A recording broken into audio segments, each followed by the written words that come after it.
Okay. Hello, let's see here. Sound a little bit.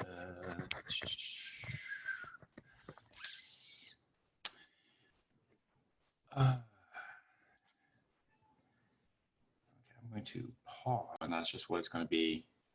As I mentioned before, I'm recording now. Y'all live. Smile for the camera. Da da da. I don't have any agenda. I have a couple folks who wanted to talk about stuff that are not here. I assume they show up at some point. I have, standard open mic policy, ask anything you want. I can talk a little bit about what somebody else wants to talk about that isn't here, but I thought I'd wait on those topics till they show. So if somebody has something they want to start with, that'd be great. Otherwise, I'll throw something out there just to get the ball rolling. If nobody else has anything, I have a hopefully quick question, but we'll see how it goes. Yeah. It has to do with type propagation. Yeah. So in general, in Java or in C2, the compiler? Let's go with C2, the compiler. Yeah. It's probably more general, but we'll go with C2. So when, say you have a class that has a field of type A, you store in the constructor, you store a value of type B, which is a subclass of A. Yeah. The very next load after the constructor seems like you can only tell that it's class A. There's nothing to strengthen the type down, I think that's the right word, to type B, it seems. Is that something you can't do, or is it something that something's getting in the way of, or? As far as I know, it's something you can do, and it is done, and it's sort of done in the obvious trivial way. The constructor gets inline, and you have a, so if you have a function call that does not get inline, and you have a load after the function call, you don't know what the hell you got. Yep. Except for the basic types that are supplied by the system. It is commonly the case that things that are small methods get inline, including constructors. Constructors get a little more love on the inlining side because they lead to the start of various things. Especially there's a lot of factory patterns where you do sort of trivial calls in a row down to a final new and then unwind, and they say make or factory or whatever in addition to, okay, so those get more inline more aggressively. So almost always your constructor's inlined. Now you have a new bytecode, which turns into an allocation point. You have the zero stores, which are explicit in the compiler. You have a store of some other value, which is of type B, which wipes out the zero store, so that optimizes fine. There's a load from the store, which completely folds up, and you get a B thingy. Okay. So yes, it should totally optimize, and has been totally optimizing for 20 years. That's what I thought. So like I have this very simple test case where I basically do that. I have a constructor. In the constructor I created, directly following the constructor, I fetch it and call a type. I call a function on the field I fetched.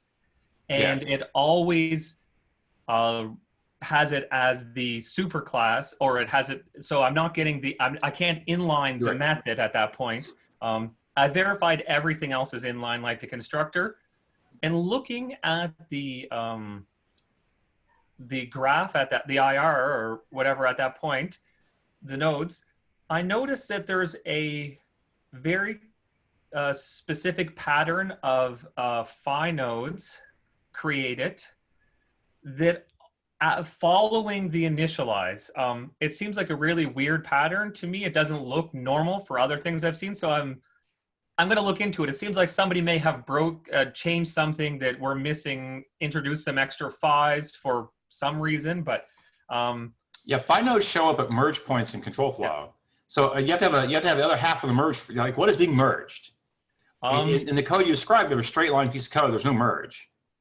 I agree. There's, and the phis, give me 2 seconds. I can actually tell you what they're doing.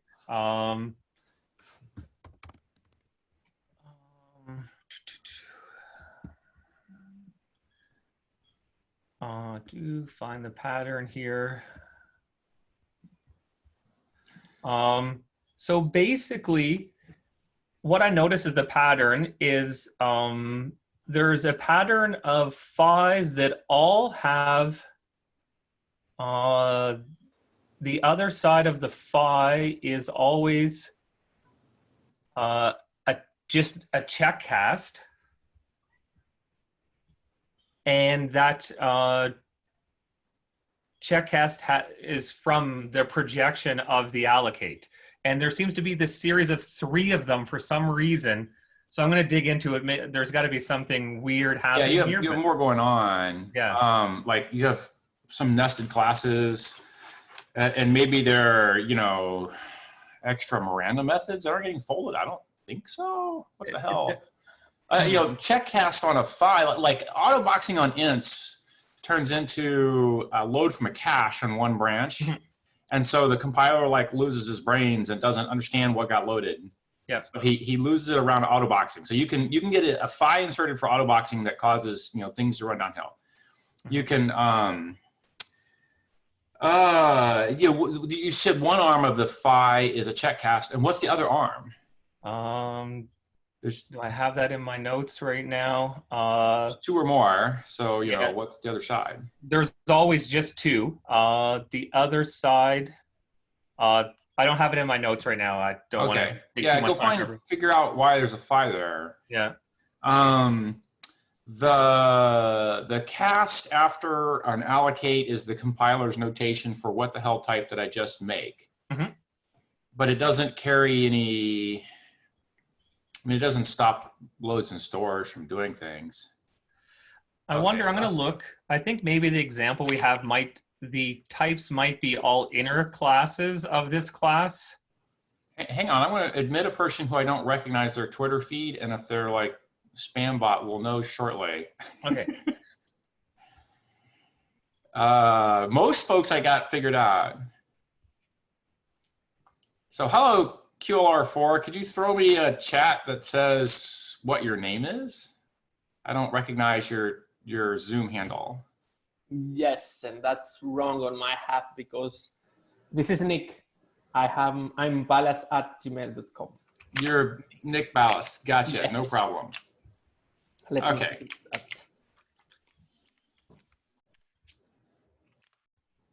Okay, Hello fine. to the rest of the audience. Hello, guys.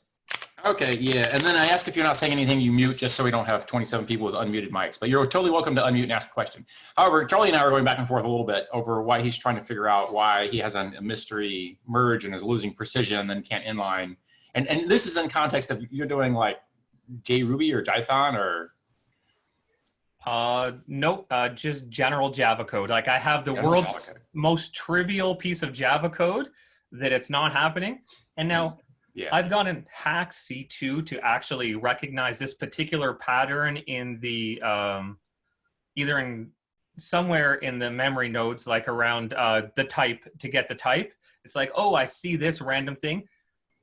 It's wrong. I shouldn't have to do that because it should see the type. But I just wanted to prove to myself that things were working. And it's always this random pattern. I run a bunch of Java and Scala code, and I see this pattern get hit, I would say hundreds of times in some like random like Renaissance Scala workloads and some DeCapo workloads. So clearly it's something that's being generated semi-frequently. But I'm just gonna, I guess, I wanted to make sure I wasn't missing something.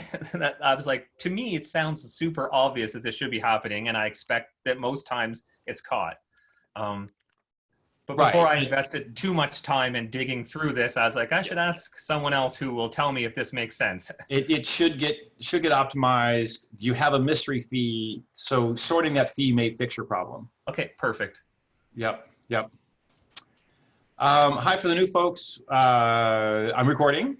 I'll put a public link on live. If you don't like that, you should bail out now. And then I ask you to keep your mic off unless muted, unless you have a question to ask. And I'm talking to Joey Dralnick, whose mic is still open. Boom. Oh, hi, there he goes. Yeah, say hi and then mute your mic. Unless you have a question. Perfect. Yeah, so, okay, so I'm still hoping to pick up some more folks who had specific questions they want to ask and are not here before I go, talk about what the hell they were doing. But it actually, I mean, Charlie, you're halfway where we were headed there, so I'll just throw this out as more conversation. So the question is, optimizing Scala code. When I originally did the profiling, I did 2 waves of profiling in C2, one 20 years ago, one 10 years ago. In both cases, and the 10 years ago was at Azul, where we did hardware performance tracing, hardware instruction tracing, so literal instruction traces that ran into the high billions counts, so close to trillions of instructions. So we had very large traces. And at that time, Scala was still, a gleam in Odersky's eye. The load jump register sequence for doing megamorphic virtual calls was totally fine. The inline caches totally worked. There was occasionally you took the megamorphic call. The megamorphic call paid your cost of 30 odd clock cycles for that generation of x86. But it was okay, typically, unless you're on a hot inner loop over a collection class. Totally at H2O, we ran big data math over, trillions of rows of data in a distributed scale out. So very complicated iterators. And the inner loops were running generally fairly simple math. So 30 clocks plus doing an abstract multiply would be 2 clocks. And so it was pretty freaking expensive. And so which we hand inlined in a number of cases by unrolling the outer loop. So you got the virtual calls removed in the inner loop here. I got another client coming in here. And I've seen this guy before, and I don't remember his handle. I'll get in a second here.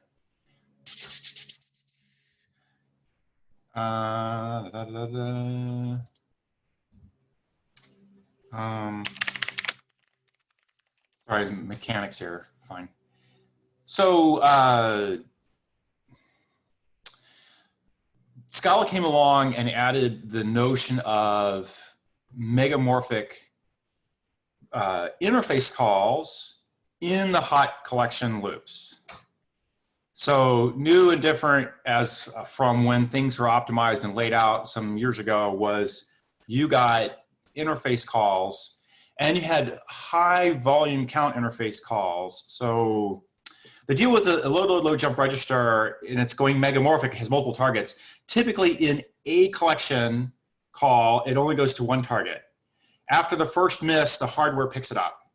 And so the 30 clocks drops down to like 5 because you get 2 dependent loads you just can't dodge. It's more like 8 or 10. You can't dodge 2 dependent loads. But then the jump register predicts correctly and you're running fine. You'd rather inline. You're not going inline without unrolling without inlining the entire loop body, which the C2 was not doing for those kind of cases at that time. And I don't think it's doing it now. It certainly when I was doing H2O, it was not doing it. So that's why we hand did those inlines. But the clock count fell to a low enough rate that your body had to be totally trivial for you to care about the vcall overhead. Fine. New in Scala, people have like 30 and 40 interfaces. And what happens is the interface calls are looked up with a linear scan.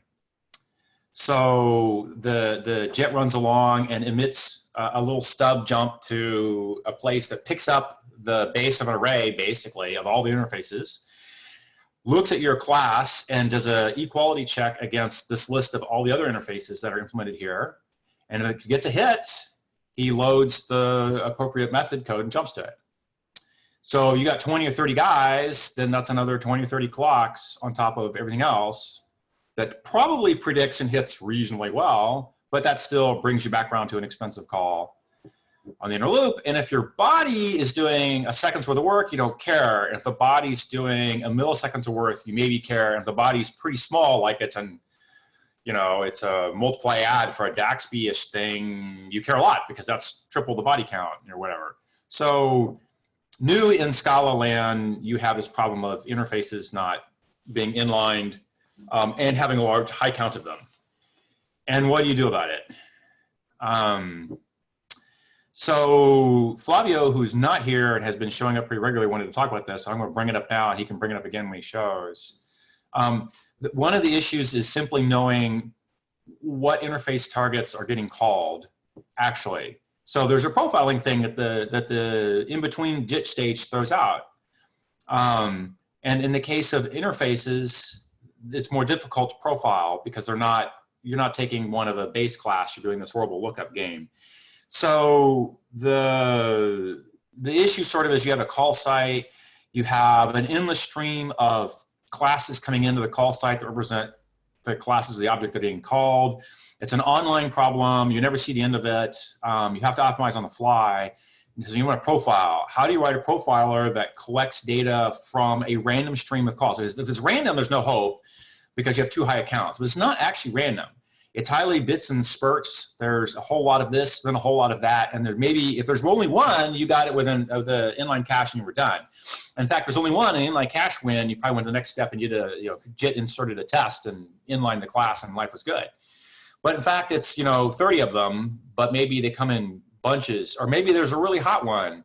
So the existing profiling tool at the time of 10 years ago was you had a list of classes that you had seen, and if you saw another one, you bumped a count. And if you saw a new class and your list of classes was full, you blew it off unless the last guy in line was a low enough count, and then you replaced him.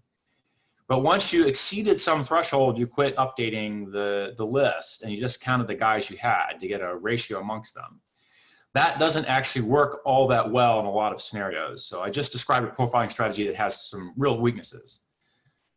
But the problem is hard. It's given an endless stream of classes of things coming through at you, call them classes or A's, B's, C's, D's, E's, whatever, write some finite piece of code that in a short period of time typically gathers reasonably accurate counts of the last 10,000, last million such calls, right?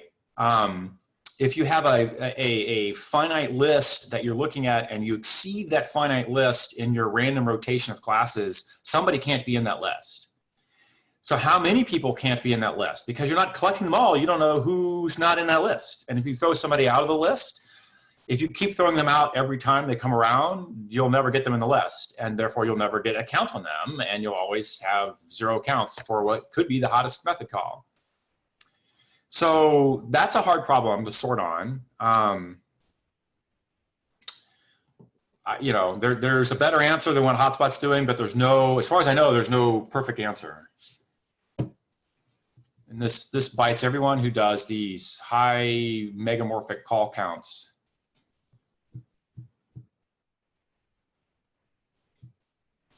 So Charlie, you just look like you're about to say something every time. No, not really. I'm being distracted by noise outside my window too, but definitely see these like really high count megamorphic call sites in Scala all the time, especially with their like iterable stuff. There's like Scala function 1 iterable. It sticks out in my brain because every time I run something, I see calls to this thing and then they're never getting inlined because there's been 50 different ones or something. Right, yep. So a good solution would really help, I think. We've been pondering ideas and we're just not sure what's the better solution for this right now. Yeah. So at H2O, the obvious better answer, and I don't claim it works for Scala here, was to ask the systems programmer to flag methods that had loops containing hot interface calls or hot virtual calls of some kind. And those methods would get privately cloned up to the point where the base value for the class of the megamorphic call was known statically. So you had to typically inline through a series of things of which you had one or more loop layers, and you're making private instances of that as code. So you blow up one blow up for every interface class. You get 30 interface classes, you get 30 copies of all the inline loop nestings.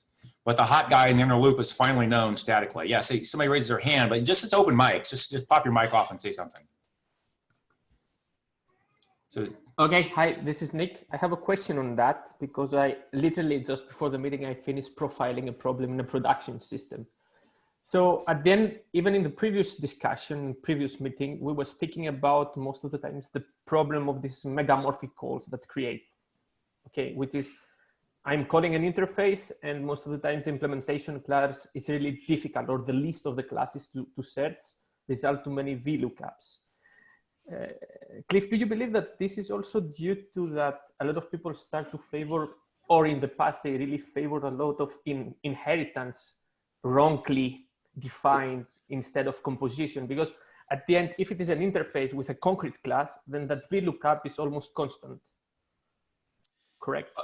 So, okay, wait. So first of all, it'll help me if you throw on your video, because my camera is broken, or else I would have gotten. Yeah, but I will fix it. On Monday we go back in the office, and I will have it repaired. So I have a classic audio processing problem for which I half read lips. It helps me. So I can't read your lips, so I had trouble understanding everything you said. So I ask you just repeat it again, and also I had some background noise. Life's a little better here now. So just repeat it again. So you had a question about in production, just profiled, something with interface classes, and then I started losing it. So most of the problems we are describing now in terms of performance comes from these long megamorphic calls where it's really difficult from one interface to deduct which is the target class. Correct? Like what needs to be executed at the end. Yeah. You perform many VLOOKUPs. Yeah. And my question is, isn't that related to also the bad, let's say, view of inheritance a lot of people are putting by using languages that run on the JVM? I mean, I've seen code where there is an interface and there is an endless nested inheritance of class of extended interfaces. And we go back to the debate between favoring composition or inheritance, whereas I believe the reality is somewhere in between. You should not create endless. Okay, so let's separate out the domain-specific languages from performance. So people do DSLs for making their lives easier to write code, and it lets them get something functional faster. That's the theory behind a DSL. So everyone loves Scala. It's not true, but there's a lot of Scala users out there, and for good reason. Scala lets them write their code faster, get it going faster. Now, what's the performance of the Scala code? Well, maybe it's not the same as performance you'd get with some other languages. So that's an acceptable trade-off up until it's not. So now the Scala code, and I'm saying Scala, but I've seen this with, I personally lived through Python, but I've seen it with a bunch of other languages as well. The implementation of that language on the JVM, because of the sort of strict way the JVM only does virtual calls, they have to go to the interface hierarchy side of things. So the strict technology limitations of the virtual call admits a fast execution model, but it's not a flexible execution model. So then comes these guys that want to do something different, and they do interfaces because that's what they have to. So then the implementation of the language is a bazillion interfaces. And again, if your problem got solved faster, you know, who cared? You were done. But it hits production and then comes to, you know, millions and billions of cycles being set here, and suddenly it's slow. And how do you speed it up? And what's the right answer? You know, 20 years ago, I'd have said, you know, wait a year and buy a faster chip. Well, okay, that doesn't work anymore. It hasn't worked for quite a while. So now they have a performance problem that impacts how you write your code. And that's been true for the last decade or more. And now you have to make the call. Do you tell all your programmers, quit writing fucking Scala code, it's slower and shit? Or do you try to speed up Scala? Or do you say only write, you know, this method's hot, fucking profile your code, switch out of Scala and start using something that can be run fast under the hood? You know, there's this issue here if you're telling people how to write their code because it's too slow, and slow is now part of the new normal, and you have to learn to deal. And then once you decide you have a performance problem, there are things to do that you want to be careful about before you head down the path of doing performance work, because you obfuscate your code. I had this very cool looking Scala code. It's simple, it's direct, it solves my problem, I love it. And now you're telling me to rewrite it in some horrible thing in order to make it go fast. Oh God, right? So now I have a harder to maintain problem. But I need the 10x speed up. And you know, me personally, I often get 10x speed ups when I go in these rewrites, or it's actually not worth it. Like I get a 2x speed up, it's kind of like, yeah, okay. you know, 5x is pretty good. 10x is like, yeah, that was worth it. So there's some big speed ups possible that you want, but there are actually some big speed ups possible too. And this is sort of the current hot button is highly megamorphic interface calls and inner loops, as we just were talking about, right, obviously. And what do you do about it? One of the answers is there's no good answer. You know, sort of the direct things, there's no silver bullet right now. Another one is you have to inline or you have to not do it. And you have to force inlining because it's beyond what C2 will do normally. Here, I'm pull up another person here. Sorry, I have a little bit of maintenance here on people.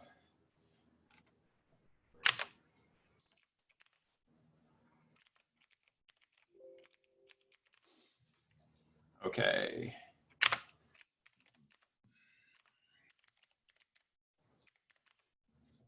You know, so there's sort of no silver bullet in what you do and how do you tell people to do it. So at different points in time, I've told people different things. I skipped out of doing Scala at H12 because I could not make it go fast. By 2x, when I tried the best possible things in the Scala world, on the simplest case, it was still 2x slower. I never diagnosed why. And I tried pretty hard for a while. There's just too many inlining layers that didn't clear out.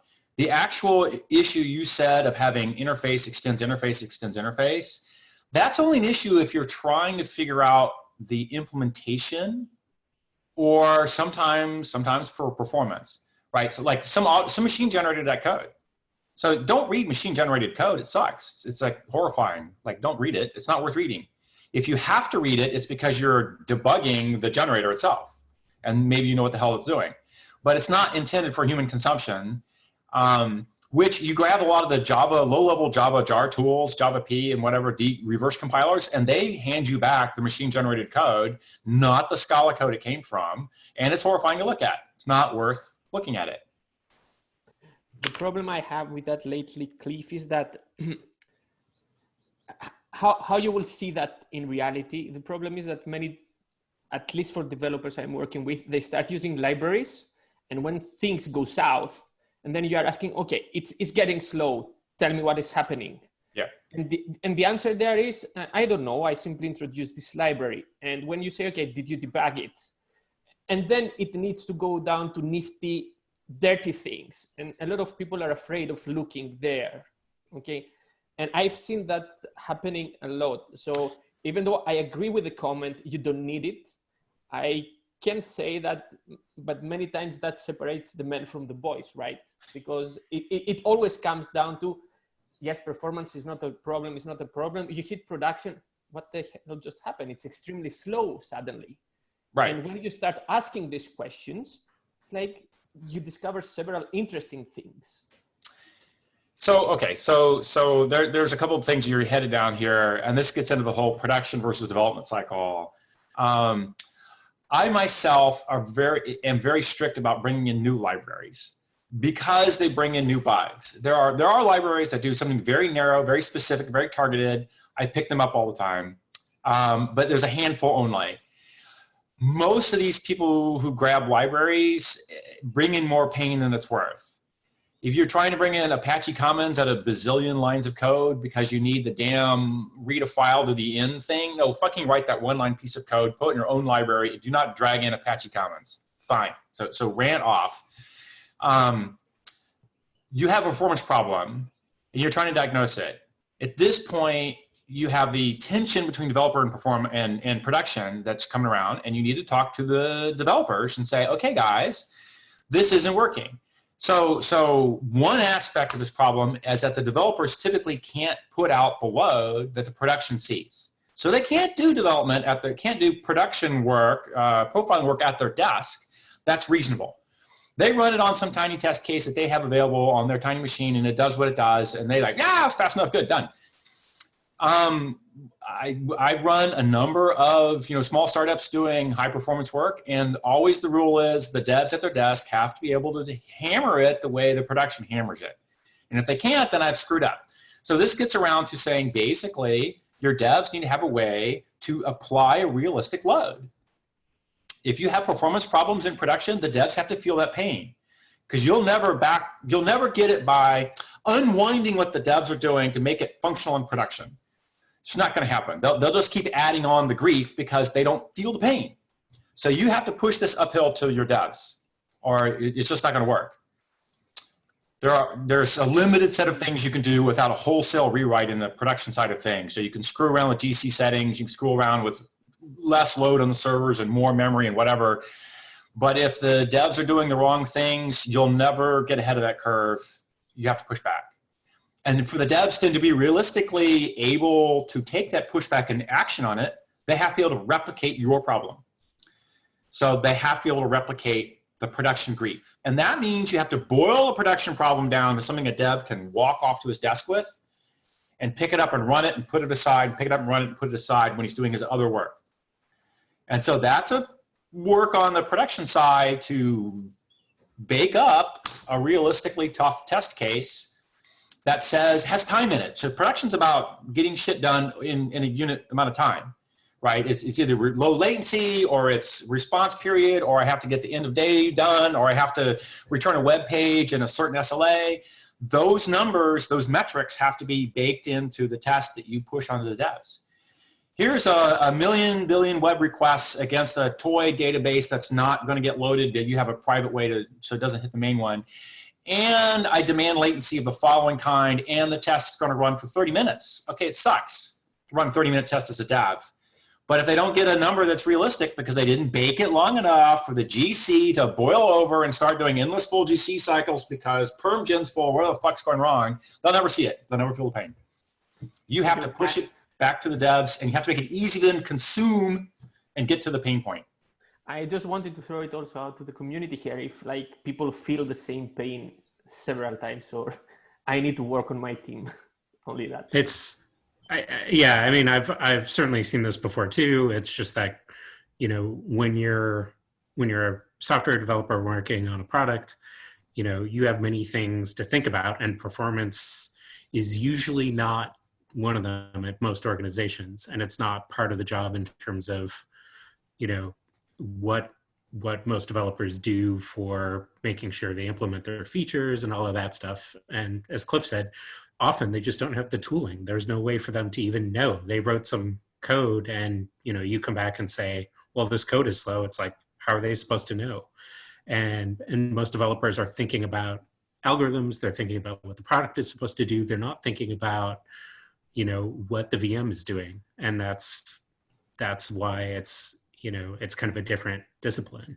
And also it's like, you know, what Cliff was saying before, it's kind of like, you know, in terms of, you know, megamorphic call sites and inner loops and stuff like that, you know, that's kind of the job of, you know, of the systems people and the compiler writers and things like that to make it go fast. That's, you know, if you just say, hey, look, just write everything in tight C, well, then you're out of a job.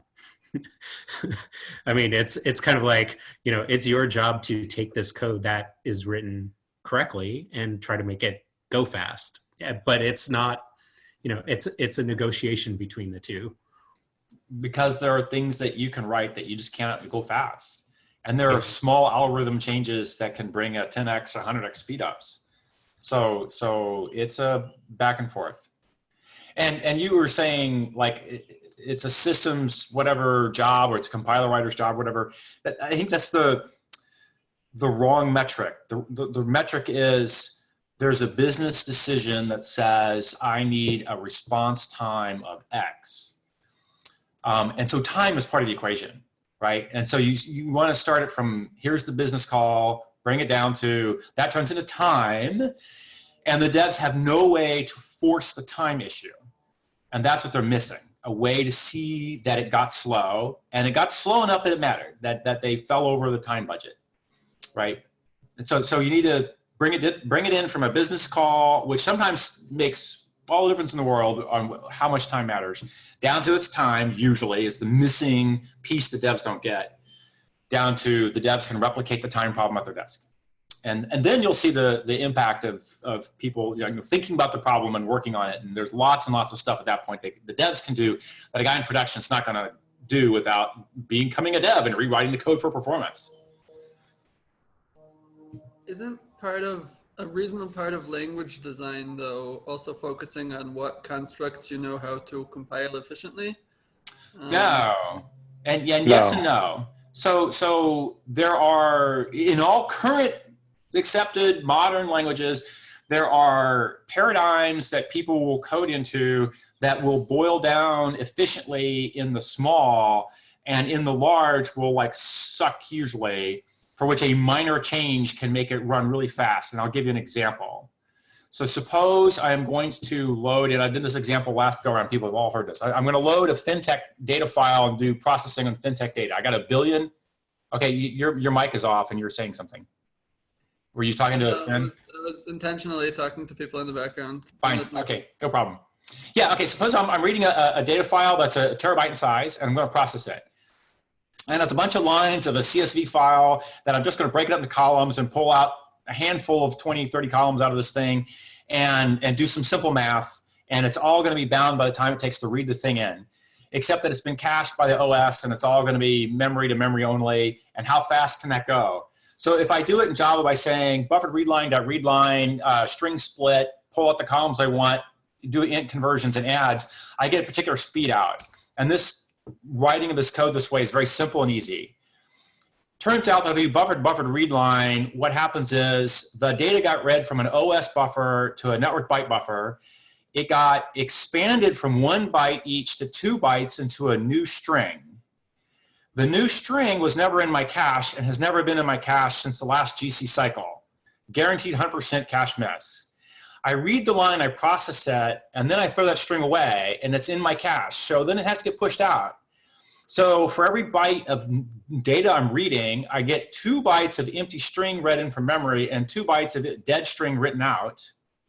So I'm losing at a 4-to-1 ratio of memory bandwidth. If I then take a string split, every 2 bytes of string gets replicated to 2 more bytes of string in the split versions, plus all the object headers. That brings me up to an 8-to-1 plus headers, roughly 10-to-1. In my particular case, it's more like 14-to-1 losing ratio for writing it in the obvious way. If instead I demand no allocations in my inner loop, but I recycle the string space, I recycle the string split space, I recycle everything, and I don't allocate, then I get that back. And the performance difference is 5-to-1, easily replicatable on every modern JVM with a very trivial piece of code. And I have the code and I hand it out, and I'll hand it out if you ask for it. So there's a 5x speed up by not allocating. But this is fucking Java, and you allocate everywhere. Why is allocation expensive? Turns out it's expensive because that's the way modern hardware works. The actual act of a bump pointer allocation, 1 clock cycle, no one cares. The actual acts of a young gen GC, really trivial. If you do the math on the kind of thing I'm talking about, you'll get a bazillion young gen GCs. Each one will be done in milliseconds to microseconds. And your total sum of GC time reported will be down in the tiny noise. And yet I get a 5x speed up. I get a thing that I can bring it from 10 minutes down to 2 minutes for processing. And it's all about GC, even though there's no GC costs. Even though the code emitted for everywhere along the way is the minimalist possible code. This has nothing to do with the code generation. This has everything to do with your memory footprint, your memory presence, and the act of modern processors, which, memory is the new disk, right? Memory is hundreds of times slower than the core CPU, and a core CPU will do 4 ops per clock at hundreds more. So it's a 1,000-to-1 ratio between memory and cache. No language right now supports directly the notion of coding out of cache. But that's where all the performance is. You want to know what your performance of your code is? You count the cache misses. That's your performance. These inline cache, these inline cache misses, the interface lookup calls, they're all hot in your L1 cache. Now you can count clock cycles on the interface lookups. That's interesting. Once you're out of your L1 cache because your data volume exceeds your L1 cache, interface lookups are going to be dirt. I spent 50 clocks to an interface lookup, 100 clocks. I spent 1,000 fucking clocks not getting a piece out of my L1 cache or out of my L3. I had to go to main memory. And the extra 50 was noise in the wind. It just didn't matter. So you do need to hit both domains because problems hit there. I'm doing big data for which you're typically always out of cache. But if you're doing very complicated business logic, you're frequently well in cache, and now the interfaces matter. But for my domain, I don't have I mean, the code emitted is perfectly sensible and reasonable and runs 5x slower than a trivial mind shift. It's a mental shift. Don't allocate. A lot of it comes back to tooling in that developers don't really have an easy way to see cache misses. Yeah, you are correct and incorrect here at the same time. The tooling matters. I have a profiler. If you run my version of code, not Charlie's megamorphic interface calls, but my big data guy, the profiler will claim nothing interesting. There's a hot loop. The cost is all spread throughout the loop. At no point will it ever blame GC in any reasonable way. GC costs will remain trivial. There'll be a lot of them. There'll be a lot of objects made. The trivial cost of GC profiler lies effectively. So it's a tooling problem. The problem with tooling here is that you need to know that you're out of bandwidth. And for that, you need hardware performance counters, and that most profilers do not cough up the hardware performance counters in a way that they would tell you that you're out of memory bandwidth. Now, having said it's not about interface calls, I have totally worked with people, clients doing performance work, for which I diagnosed very rapidly that they were out of allocation, out of memory bandwidth. We cut down the memory bandwidth trivially by doing sort of obvious things with object pooling and thinking about how they're using objects. And they got both 2x speed up, but they dropped their minimum latency, their SLA curve, picked up a 10-fold reduction. It went from 90% SLA to 99% in the SLA by removing allocations, in sort of the hot places. So this again was a lack of this is a senior engineer who's been at it a long time and done a whole lot of performance work, couldn't find it. So I blame this on the tools. The tools do not tell you out of bandwidth. Just to go along with that, Cliff, I was recently working with someone seeing the exact same type of thing. Like they couldn't figure out why their performance wasn't as good as they hoped, especially when they cranked it up to a newer, bigger server. And they just put more pressure on the memory system in general by having more cores running this same thing. And they're like, and I told them as soon as I looked at it, I'm like, your allocation rate is 10 gigs a second. Oh, wow. Okay. I'm like, that's just ridiculous. I'm like, if we lower that, I'm like, I'll give you 10x throughput if you like listen to what I'm going to say. And a lot of it came down to some obvious just problems with the way they were coding. But then a few of the other sort of noticeably large wins was we wrote some of the code like I was writing C code. So when you have a hash table and you're going to look up an entry, so you're creating a key to look it up, in C, you're going to create that on the stack and fill in values. You're not going to let it be malloc memory because then you have to free it. And in this case, it's the same thing. I created one. If it wasn't there, I didn't store that one in the table because that meant that none of them would ever be Scala replaced. As soon as we did it this way, the first one was always Scala replaced. The only ones that went into the cache were allocated. Like that was another giant win because mostly what they're doing is looking up things in a table. The big data piece I'm talking about, where I walked through that giant file, fintech file, exactly I use that technology and exactly I talk about it as sort of the next step. But, you get rid of the buffered read line and you get rid of the other string allocation for string split. The next one in, you're doing lookups. You want to do lookups on the same object every time instead of allocating a new one every time because 99% of your lookups hit. And you just get that same object back. You pull one out of the cache and the one you used to look up, you set aside and use again. So it's an object pool with the pools of size 1. If you missed in the table, you jam it in the table and you make a new one, but that only happens on a miss and that only happens when you're updating the table. So, you basically have an object pool of size 1 and there's a big speed up to be had there. Yeah. That's the last like 30%, 40% speed up I was getting out of my fintech thing. The big ones were don't do allocation per byte, right? Every byte that came in, don't allocate more bytes per byte. Yeah, and once you got rid of the string split and those pieces, that was the big win. The next big win after that was exactly what you're talking about. Hash table lookups on an object pool of size 1 because most lookups hit. So Joey, this is sort of the answer to your statement is the performance of the language has been about taking the semantic meaning of what was written down to reasonable machine code, but at no point in there was there ever discussion about caches and the time to cache. Loads and stores were always assumed to be cost 1. And in a modern system hardware, this is not a very good model anymore. Loads and stores are of cost 99% 1 and 1% cost 1,000. And unless you're coding it in a different, in the wrong kind of way, and then they'll always cost 1,000. So you care, and you don't have any way to flag that in the language, talk about it in the language, deal with it at a language level. So there's nothing for the compiler to grab and boil it down to a better way to go do things. So it becomes a coding style at every language, whether it's Java or Scala, there's a coding style you have to do for performance here.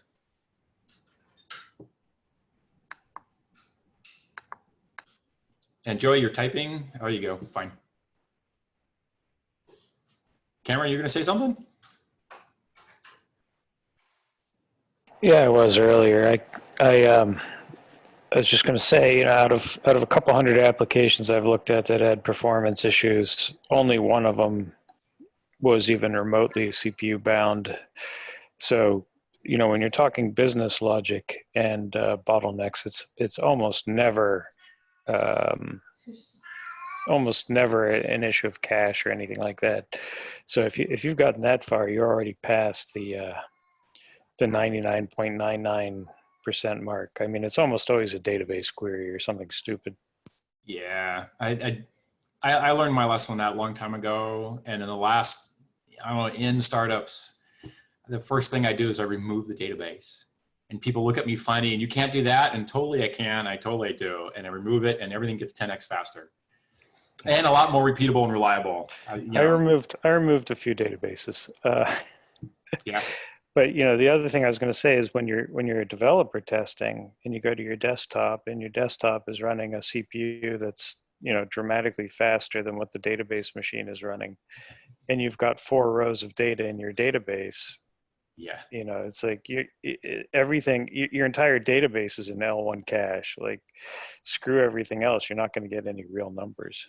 And this exactly goes to the problem of how you get a replicatable performance story to the dev. Yeah, if you're going to have a data, however the database comes from, if you're going to have data in the database, devs have to have a reasonable volume of it running at a reasonable speed. Mostly my servers were running the same CPUs within a generation or two of the laptops that devs were typically using. But the data volume was the thing we tackled big time. Press this magic button and you get a database-like thing. It wasn't a database-like thing that had a lot of data in it. And now go run your query over the big-ass piece of data. Had to do it, or you didn't get a reasonable story for the devs. They had to have small stuff to debug, but they had to have big stuff to debug performance. Yeah. Yeah.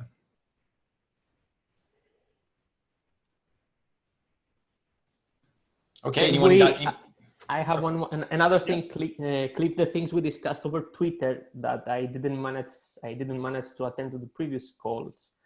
The discussion about null in the previous call can be considered closed, or we can discuss a few things there. Nothing's closed. Okay, because I was reviewing the video and you were discussing about now more and more, languages tend to remove it. As a C fanboy, I would say that the capabilities of null and whatever this pointer arithmetic brings, gave a lot of things to the, at least engineering and community that. You're in support of null.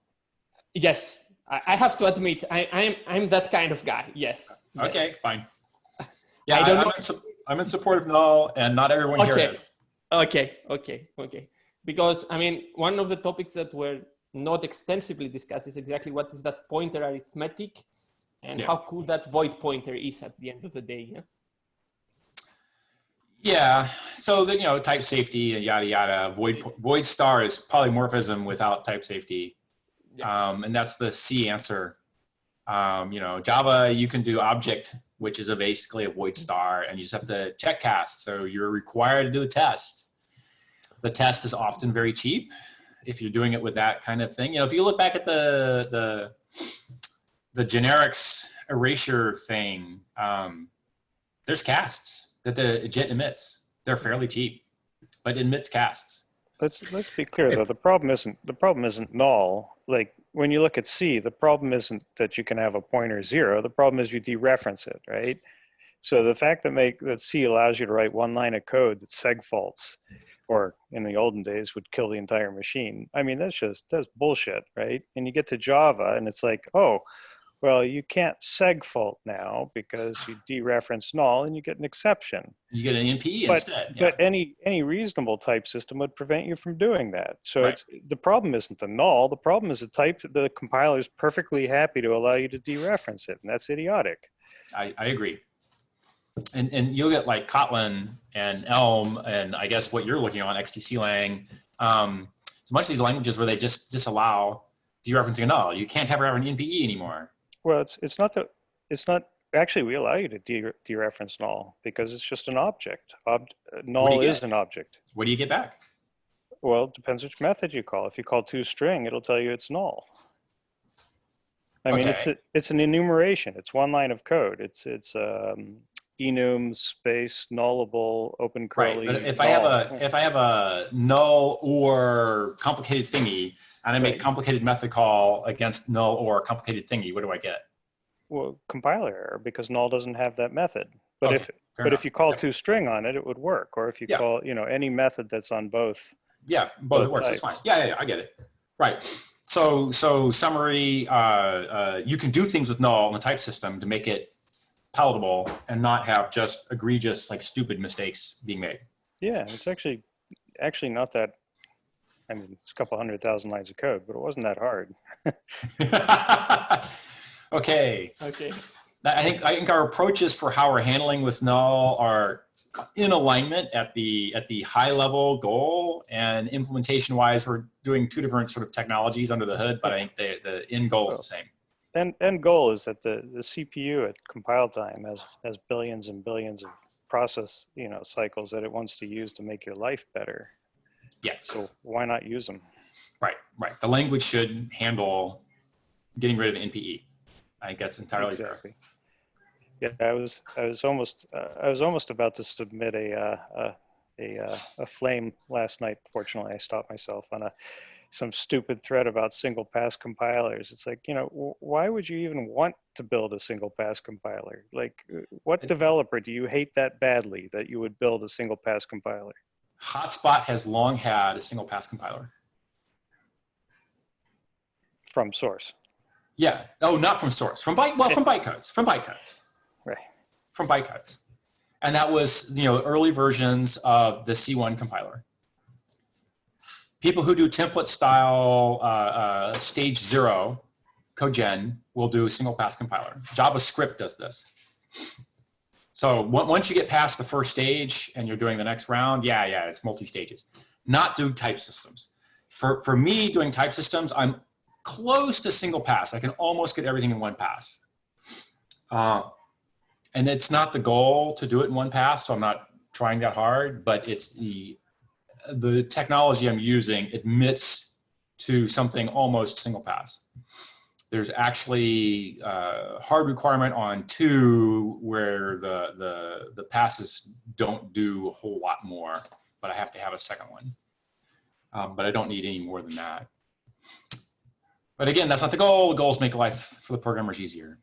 Yeah, exactly. I mean, if you have the cycles, if you have the memory and the time, but for developers working on an x86, why not? Yeah. Although, of course, the other side of that is compile time, which for the developer in the code compile cycle, you don't want to spend all the time you have optimizing and allow them to quickly rerun and test their code. Right. So this was the whole, JITting thing. There was Java C's time, and then there's the cost to get the JIT in the Java code up and running. And that's the reason things like Python are all still exciting, because that cost gets driven down to near zero. I'm in that camp. I'm a developer all my life, so I write compilers all my life. I want my, at least until I get an error message out, I want that to be really quick. If I'm not going to get any errors out, then maybe it's a little slower because I want it to, you know, do a little more work before it runs, but I don't want to wait forever either. So yeah. Multiple passes don't necessarily mean it's slow, but you want to pay attention to how fast your compiler runs. But again, developer life easier can come in a lot of fronts. One of them is compile speed. One of them is null is not stupid.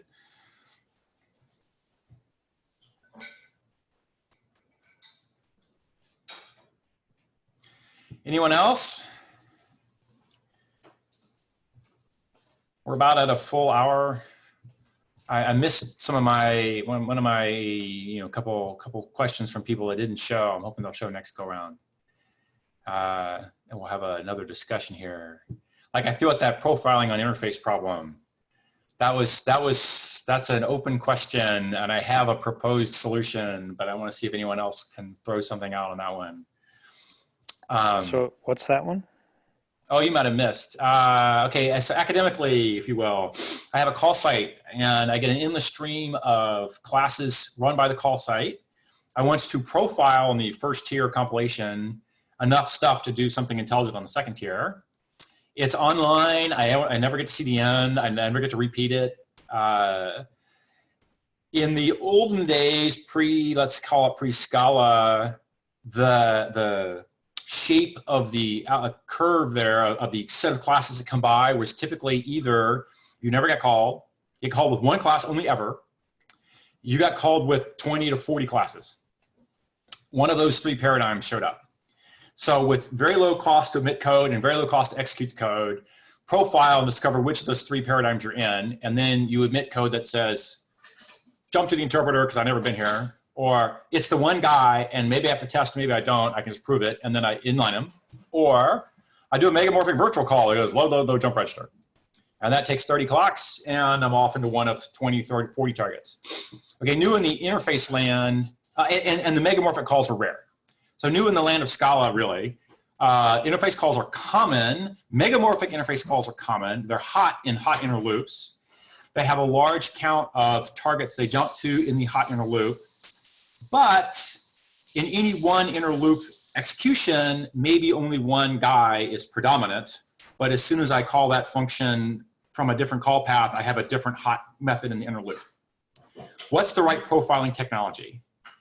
So in the current hotspot as of a decade ago, it's a limited type profiler, which says I have a cache of size n, where n is 3, but maybe you want it bigger.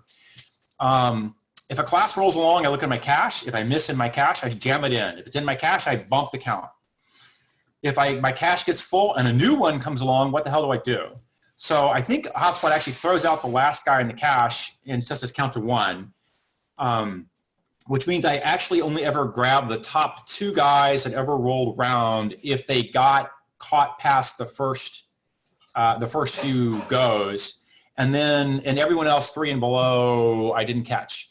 But it's not actually the case that you catch the hottest guy or the most common guy, because it's easily the case that you get some local minima, and then you alternate between A and B and A and B and A and B, and they never get counts above 1 because you're alternating between A and B. But C and D are taking the top 2 slots, and therefore A's and B's are bazillions, but you never count them at all, and you miss them entirely in the profiling. So that turns into, what's the right way to profile here, where I expect 30 to 50, 70, I don't know, targets. It's per call site, so I get a lot of these call site targets. I don't want to do this too often, but maybe I do. When I do the lookup, I don't want to scan some large structure endlessly as part of it's too expensive to look for 70 things a linear scan as part of profiling. Or maybe it's not, but that's not the decision that was made back then. And if I have a finite profile, if I have a dynamically growable profile, I have a way more complicated piece of code that I'm emitting for profiling. If I have a fixed size profile and I unroll everything, I just jam it in, Then I have the problem that, I have the in-way megamorphism exceeds my fixed count, and I have to throw somebody away. Along comes a new guy I've never seen before, and my cache is full. Who loses? Right. So if I throw out the bottom guy and I put this guy in, as soon as I alternate between A and B, they just keep tossing each other out. So then I want to have something like an LRU plus also the most common guys or something, and I don't want to throw out the most common guy because I want to keep adding his counts. But I want to have an LRU as well, so I keep the last in things in case the ins start to repeat. And n could be pretty low. It could be that I only have a handful before I get a repeat because your hot loop has got a couple megamorphic calls, but only the size of the loop body has one for every size of the body, and I only have 3 to 5 different guys. So an LRU cache of size 3 maybe picks up every LRU thing, but I want to have a max count. So it's a complicated, difficult profiling problem. What's the right profiling technology here? And is the goal ultimately to inline the interface method? The goal is to have a stage 2 compiler do something better, have more knowledge to act. So if he comes back with just there's one super hot guy and the rest are like trashy, he has an easy compilation target. He does a test for the hot guy and everyone else just pays the cost, but there's so few of them he doesn't care. But if there's a thing where it's bursty and there is a hot one at the moment, but then it's cold thereafter, he kind of wants to put out a 1-entry cache that he keeps as a 1-entry cache and it flips, right? And maybe it wants to be a 2-entry cache or something. There's some cache size that the hot compiler wants to emit on.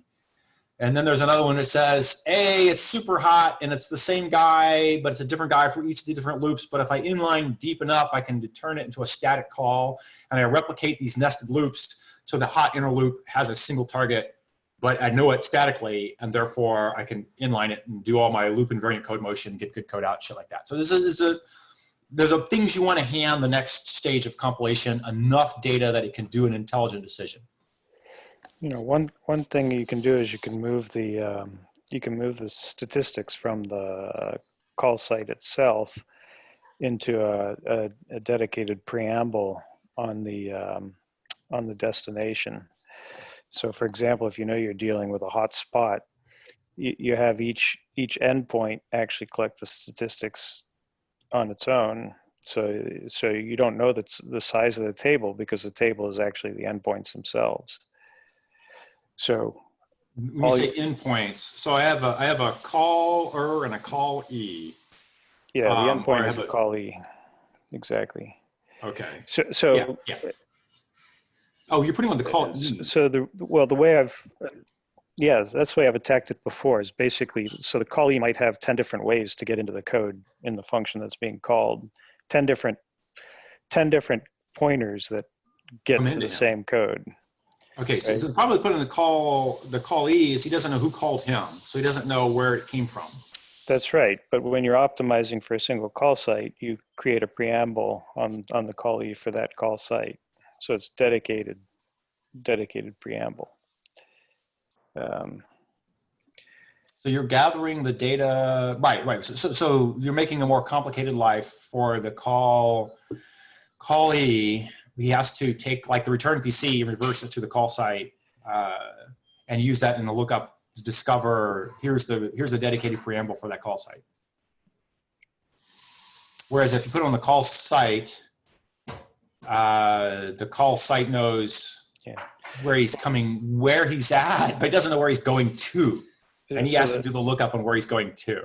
Right. So the trick is that fair enough. You create a false type basically that can't work. So it has to generate a new preamble for that code path for the first time it hits it. So basically you have for the call site, it's looking for a specific path into the function it's trying to call. If it's the first time it's called it, it doesn't have a matching entry for that set of assumptions. You did a lookup.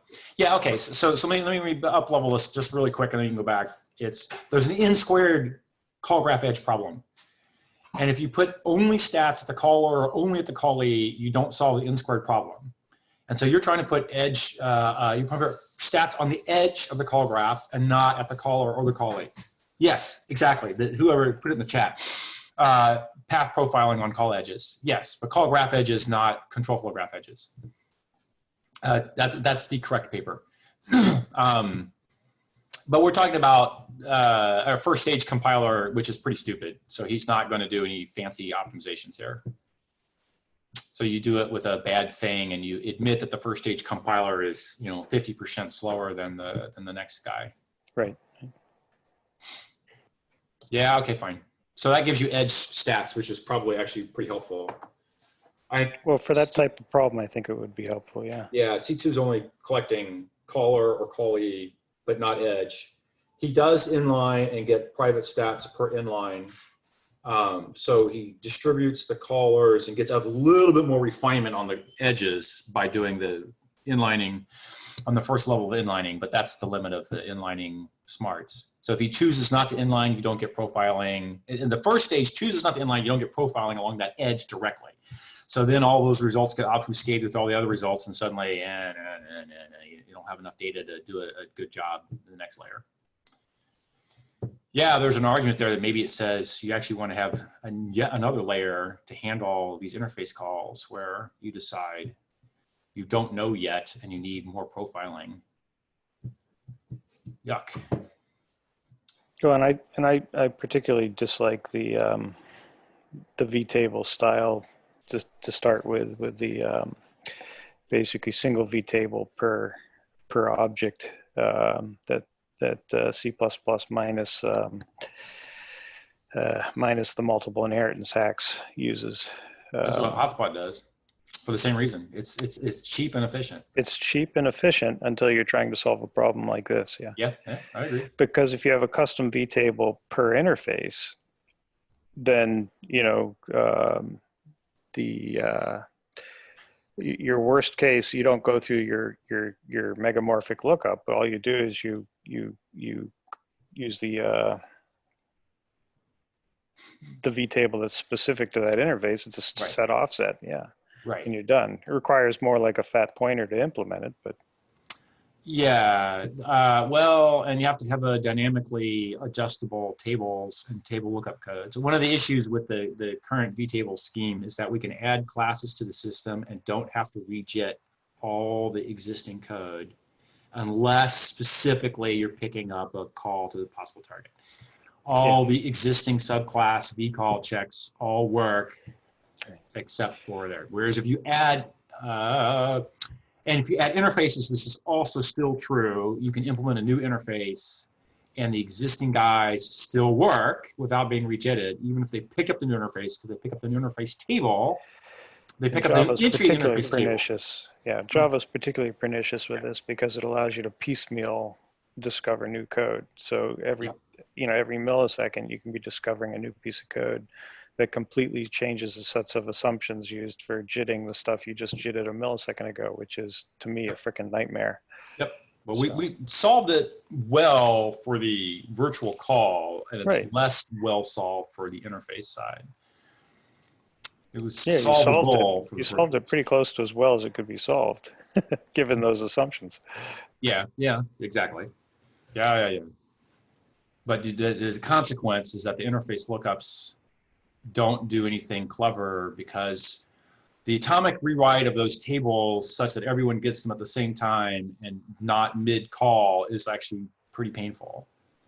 So there's a bunch of sort of complicated shit you would do at lookups to make them go better that would require essentially a stop the world and or to install the new interface class, a stop the world pause, and also rejitting a bunch of things.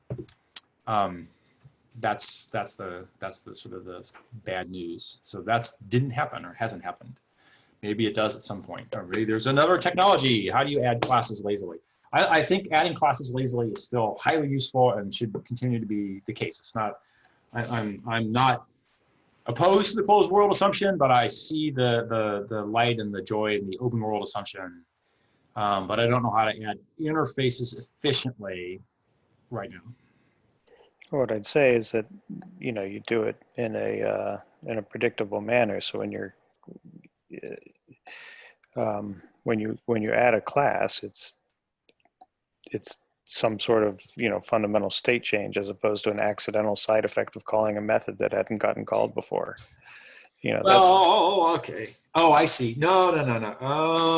Well, adding a class to the system is definitely a giant state change.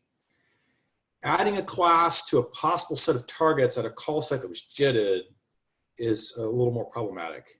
That's what we're talking about, right? Because this call site has never seen this class before, and the class didn't even fucking exist when the call site was generated. Now the class shows up. What do you do? Right, so the options are deop. That's one example, yeah, exactly. Recompile, or your runtime support, and the thing you're doing at every time you execute that call, support the notion of adding another target. If I do a load jump register, then I can add a new target class, and the load jump register does not have to be rejected. It does the right thing, although it's expensive for every call. If I make it cheap for every call, it's because I do like an inline cache, which again does the right thing as long as you don't change which clashes come around. But an inline cache is cheap. And if you have a megamorphic lookup and you add a new guy to the lookup and you were already megamorphic, you'd like the cost to be no more than I added another guy to my interface list. And in practice, I think that you can't do that at Hotspot without a full stop the world pause on an interface class load. Because you don't know if somebody's mid lookup when the interface shows. And you can't take those tables and move them out from under them. Yeah, that's another big challenge. So because it has highly contended data structures with The core processor is executing. It's on the instruction fetch side. Those tables are highly contended on the instruction fetch side, and that's the problem. You would go change any of those damn things, you have to go flush every possible cache on the planet, and that's done only at safe points. All right. Anyone else? I'm gonna say it was fun, and I want to do it again in a week. And I'll throw the video up when Zoom lets me do that, which last time took a couple days for them to play catch up. They've had an exciting several months, and I'm sure their stock has skyrocketed. I didn't buy any, so too bad. But they're under a lot of load right now. Yeah, it's all good. So until next time. Right. Thanks, Cliff. Bye-bye. See you. Thanks.